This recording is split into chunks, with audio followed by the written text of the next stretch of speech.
হাদিস শরীফে এসেছে রোজা রাখলে পরে ক্ষুধার কারণে, খালি পেটে থাকার কারণে টক্সিন জাতীয় এক প্রকারের গ্যাস তৈরি হয় পেটের ভেতরে, স্টমাকের মধ্যে, ফলে মুখে এক রকমের দুর্গন্ধের সৃষ্টি হয়।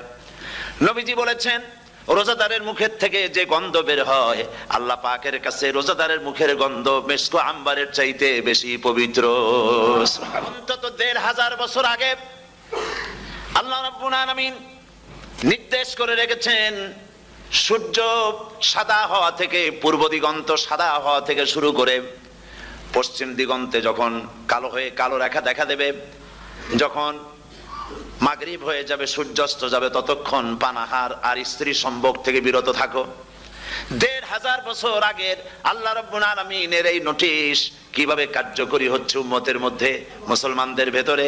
খাবার সামনে আসে, পিপাসা লেগেছে, এখন তো পিপাসা লাগে না, খুব ঠান্ডার সময়, এখন রোজা রাখতে খুব মজা হবে, তাই না?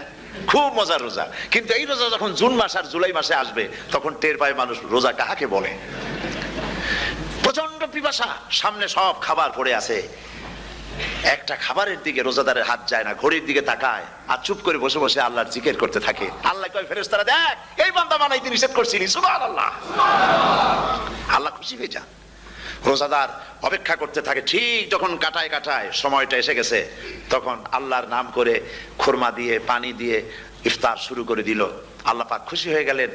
এই যে ইফতার, সারাদিন রোজা রাখা ইফতার করায় যে মজা, রোজা রাখলো না এরকম লোকেরাও কিন্তু ইফতার করে, করে না?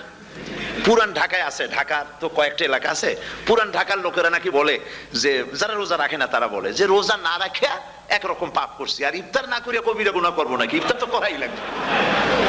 তো খুব মজা করে ইফতার করে তারা।